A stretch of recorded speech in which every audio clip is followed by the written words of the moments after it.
Imagina que eres el general más brillante de tu época. Has conquistado un territorio más grande que toda la Italia romana. Has ganado decenas de batallas. Has cruzado el Rin.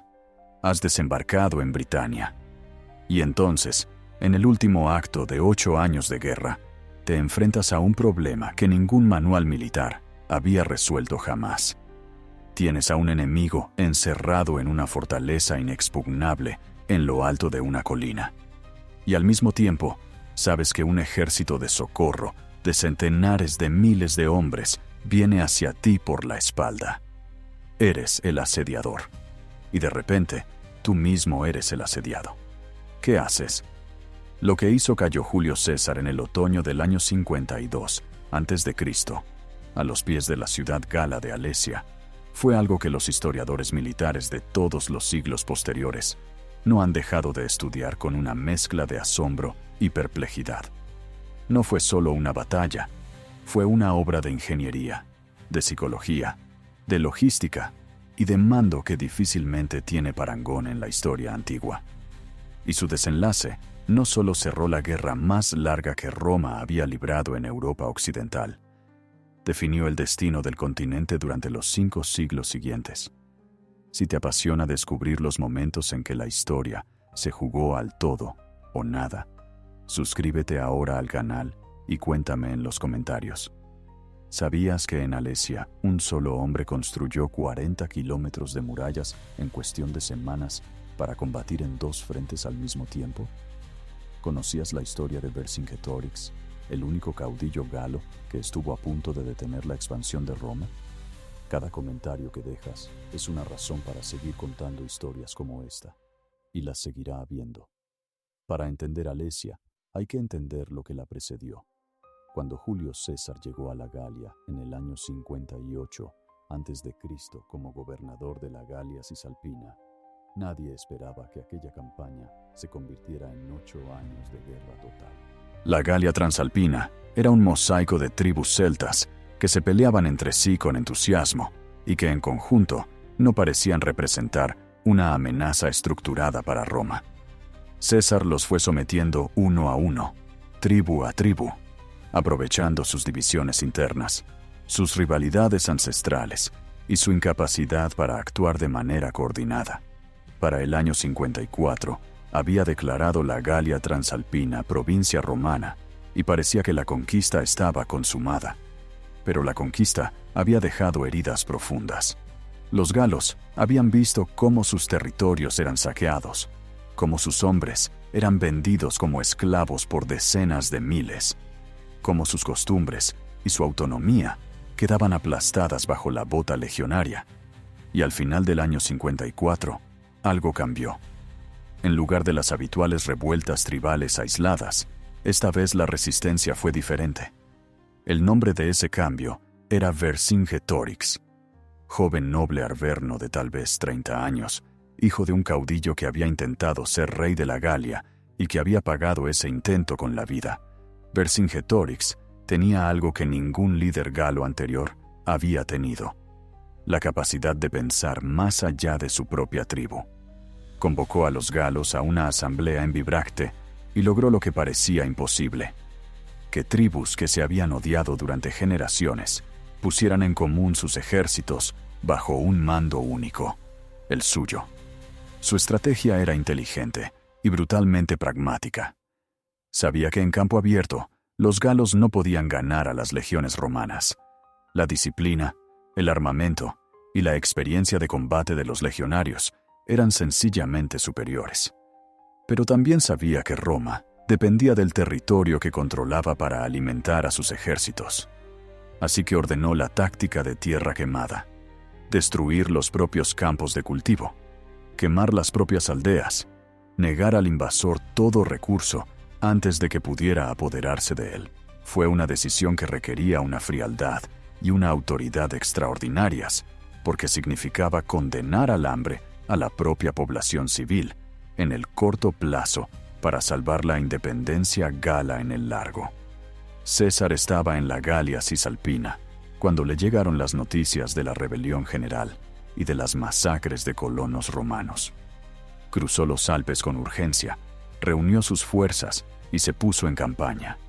Los dos ejércitos midieron sus fuerzas en varios encuentros, y en la batalla de Gergovia, César sufrió algo que le había ocurrido muy pocas veces en su carrera: una derrota táctica clara. Las legiones intentaron asaltar las posiciones galas en las alturas y fueron rechazadas con serias bajas. Vercingetorix había demostrado que era posible parar a Roma. Pero la victoria en Gergovia llevó consigo las semillas del problema que destruiría a Vercingetorix meses después. Envalentonado por el éxito, presionado por sus propios guerreros, que querían enfrentarse a las legiones en campo abierto, el caudillo arverno cometió el error de perseguir a César en retirada con su caballería. Los jinetes germanos, que César había reclutado como auxiliares, se volvieron sobre los perseguidores y los derrotaron con claridad. Vercingetorix tomó entonces una decisión que los historiadores han debatido durante 2000 años. En lugar de continuar la guerra de desgaste que le había funcionado bien, reunió a todo su ejército y se refugió en la ciudad fortaleza de Alesia. Puede que confiara en que las murallas de Alesia eran inexpugnables. Puede que calculara que el ejército de socorro galo llegaría antes de que los romanos pudieran establecer un sitio completo. Puede que simplemente no tuviera otra opción viable.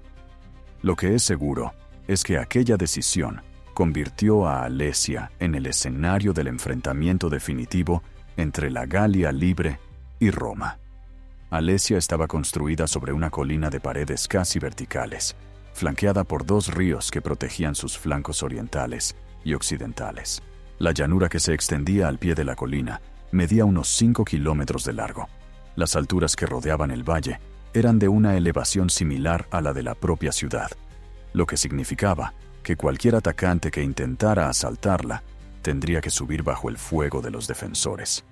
El sitio era, por diseño o por naturaleza, casi perfecto para la defensa. Casi. Lo primero que hizo Vercingetorix, al refugiarse en Alesia, fue tomar una decisión que revela su pensamiento estratégico con una claridad brutal.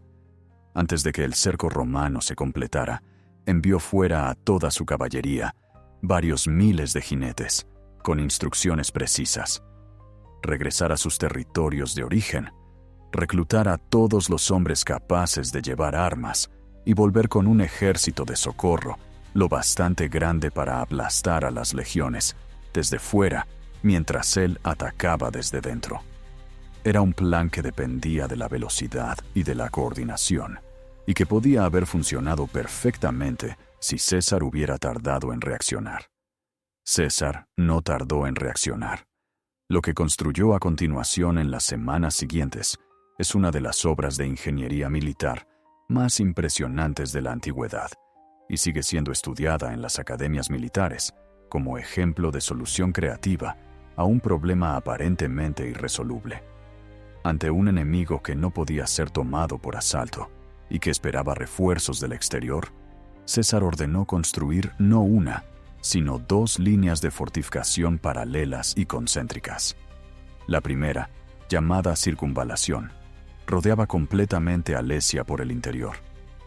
11 millas de murallas, torres de vigilancia cada 80 pies, fosos de 20 pies de anchura con paredes verticales, rellenos de agua desviada de los ríos, y ante ellos una trampa de fosos más pequeños, disimulados bajo tierra, con estacas afiladas en el fondo, que los soldados llamaban lirios por la forma de sus puntas. Esta línea miraba hacia la ciudad y tenía la función de impedir que Vercingetorix saliera. La segunda línea, la contravallación, miraba hacia afuera. 14 millas de fortificaciones, con exactamente las mismas características, destinadas a repeler el ataque del ejército de socorro cuando llegara. César había convertido a su propio ejército en el relleno de un sándwich. La ciudad gala por un lado, el ejército de socorro por el otro, y las legiones romanas en el medio, protegidas por muros en ambas direcciones. 70.000 hombres encerrados en Alesia. Alrededor de ellos, menos de 50.000 legionarios romanos, construyendo 40 kilómetros de muros. y acercándose desde el horizonte, según las estimaciones más conservadoras, casi 250.000 guerreros galos dispuestos a rescatar a su caudillo. Los números, a primera vista, no estaban del lado de Roma. Mientras se completaban las obras, dentro de Alesia empezaron a escasear los víveres. Vercingetorix había calculado el tiempo de espera, basándose en las reservas disponibles, pero los meses pasaban y el ejército de socorro no llegaba. El Consejo de Guerra galo debatió las opciones con la desesperación que da el hambre. Alguien propuso rendirse. Alguien propuso hacer una salida general y morir peleando. Y alguien propuso algo que dice mucho sobre la frialdad con que los hombres toman decisiones imposibles, cuando no queda otra salida. Expulsar de la ciudad a todos los que no podían combatir, los ancianos, los niños, las mujeres, para que las reservas de alimentos duraran más tiempo para los guerreros. La propuesta fue aprobada. Los habitantes de la tribu de los Mandubios, que habían abierto las puertas de Alesia a Vercingetorix, vieron cómo sus propios aliados expulsaban a sus familias de la ciudad a punta de espada. Aquella columna de civiles hambrientos caminó hasta las líneas romanas y pidió ser admitida como esclavos, solo para tener algo que comer. César rechazó dejarlos entrar. Tampoco ordenó matarlos.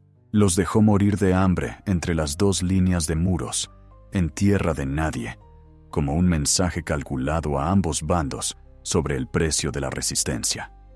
El ejército de socorro llegó al fin. Su magnitud era tal que su mero avistamiento desde las murallas de Alesia produjo un grito colectivo de alivio y esperanza entre los sitiados.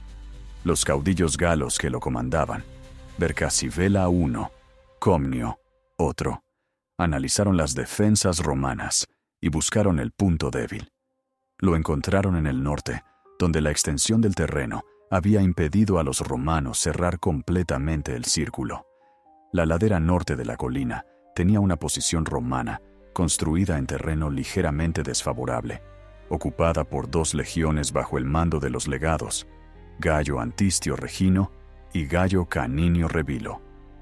La batalla final se desarrolló en 3 fases durante 1 día y medio de combate, entre el más absoluto caos organizativo y el más preciso control estratégico. El primer asalto combinado, lanzado de noche con Vercingetorix atacando desde dentro y el ejército de socorro presionando desde fuera, fue repelido al amanecer, tras una noche de combates en los que la oscuridad, la confusión y el agotamiento afectaron a todos los bandos por igual. Las máquinas de guerra romanas, las sondas, las catapultas y los ballistae instalados en las torres sembraron el desorden entre los atacantes en la oscuridad. El segundo asalto, lanzado al día siguiente con más preparación, estuvo a punto de conseguirlo. Vercasivela escogió los 60.000 mejores guerreros de todo el ejército de socorro y los llevó en sigilo nocturno hasta las posiciones que ocupaban esas 2 legiones en el norte. Al mediodía, cuando el grueso del ejército de socorro atacaba las líneas romanas por todos los frentes simultáneamente para dispersar las reservas de César, Vercasivela lanzó su columna de choque contra el punto más débil. Los 2 legados pidieron refuerzos urgentes. Vercingetorix salió de la ciudad con todo lo que tenía. El cerco romano crujió por todas sus costuras, al mismo tiempo. Fue entonces cuando la genialidad de César, como comandante en campo de batalla, se manifestó en su forma más pura. Había elegido previamente un punto elevado, desde el que podía ver la mayor parte de las líneas de combate simultáneamente. Desde allí dirigía los refuerzos a los puntos de mayor presión, con la precisión de alguien que juega al ajedrez, mientras el tablero arde. Envió a Tito Laveno con 6 cohortes al punto más comprometido. Envió a Cayo Fabio con más cohortes a otro frente. Y cuando vio que la situación al norte se volvía crítica, tomó personalmente 4 cohortes del reducto más cercano, ordenó a parte de la caballería seguirle y mandó al resto rodear las líneas exteriores para caer sobre el ejército galo por la espalda. Lo que sucedió en los siguientes minutos fue una carnicería. La caballería romana que apareció por la retaguardia gala, cuando nadie la esperaba, produjo el pánico. Los guerreros que un momento antes estaban a punto de romper las líneas romanas, se volvieron a mirar y vieron jinetes enemigos cortándoles la retirada. El jefe de los lemovices, Sedulo, cayó muerto.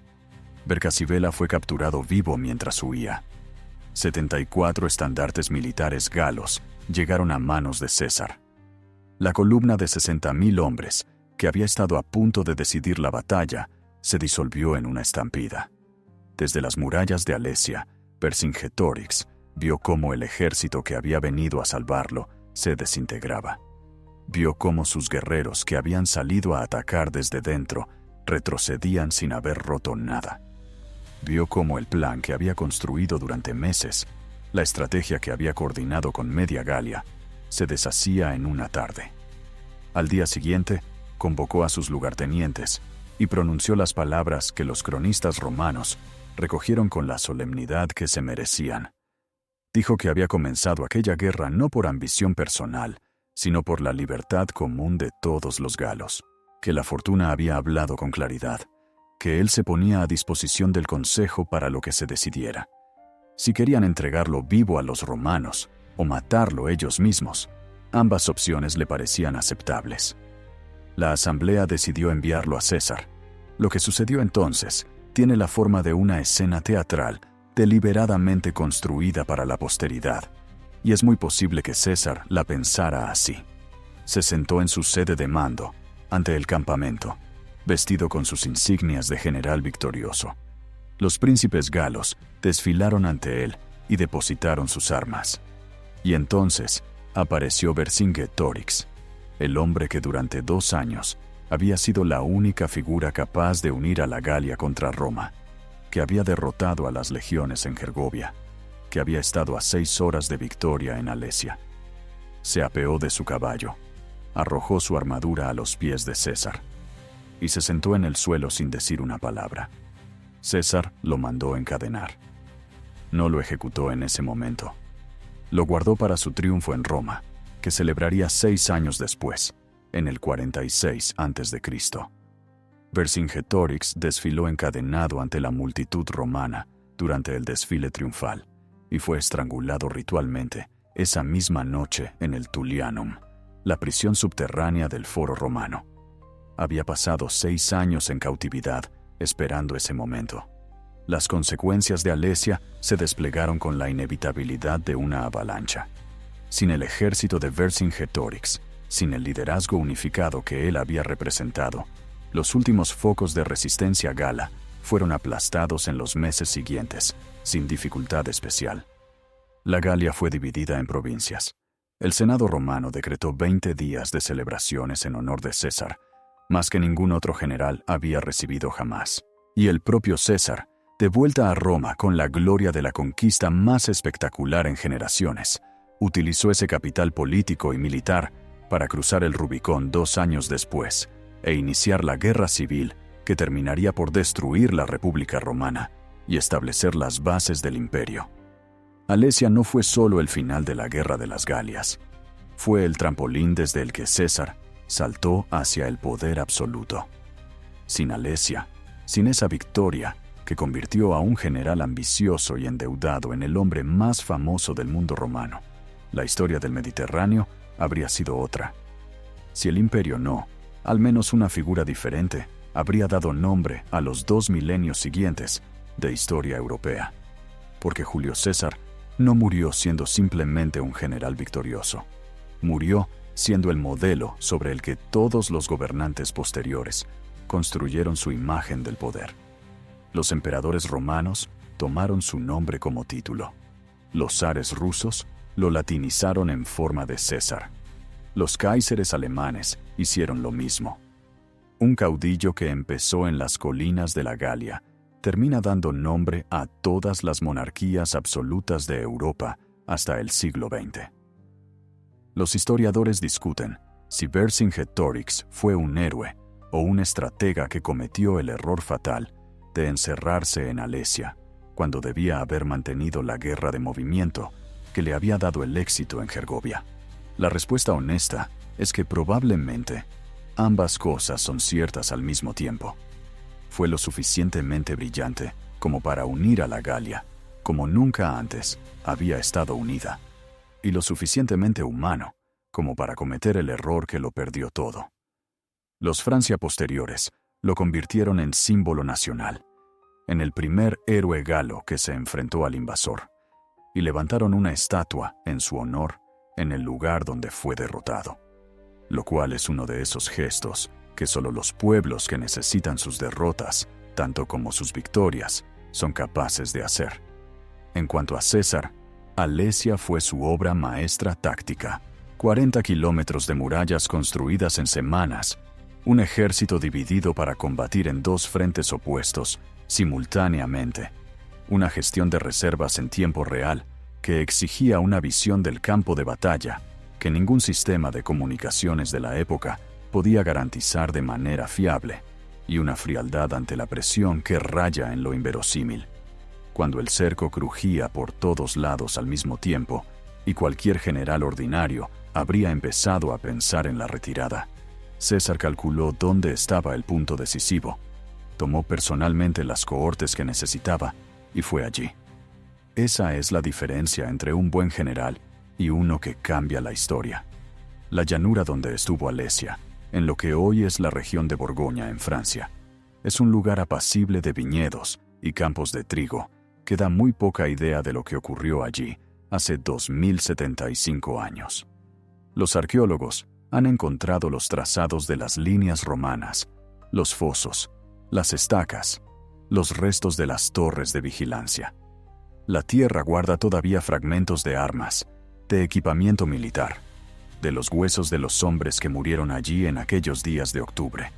Y en lo alto, mirando hacia el valle donde César diseñó su trampa perfecta, hay una estatua de Vercingetorix con el brazo extendido hacia el horizonte, como si todavía buscara al ejército de socorro que llegó demasiado tarde. Es el monumento más extraño de Francia. No está dedicado al vencedor, sino al vencido. No celebra una victoria, sino una derrota. Y sin embargo, algo en ese gesto dice más sobre la condición humana que cualquier arco del triunfo. Vercingetorix perdió la batalla, perdió la guerra y perdió la vida. Pero en el momento en que se levantó ante la asamblea de Alesia y ofreció su propia vida para salvar a sus hombres, ganó algo que ninguna derrota militar puede quitar: el derecho a que la historia recuerde su nombre con respeto. Si esta historia te ha llegado, suscríbete ahora al canal y no te pierdas el próximo episodio.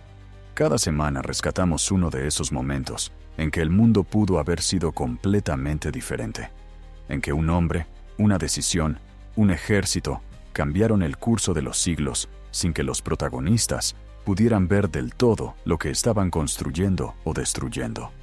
Cuéntame en los comentarios, ¿qué es lo que más te ha impactado de Alesia? ¿La audacia de César construyendo 40 kilómetros de murallas, mientras esperaba un ejército 3 veces más grande que el suyo? ¿La soledad de Vercingetorix viendo desde las murallas cómo se desintegraba su última esperanza? ¿O el hecho de que el hombre que lo perdió todo en aquella colina terminó siendo más recordado que muchos de los que ganaron? Cada comentario es una razón para seguir. Hasta el próximo episodio.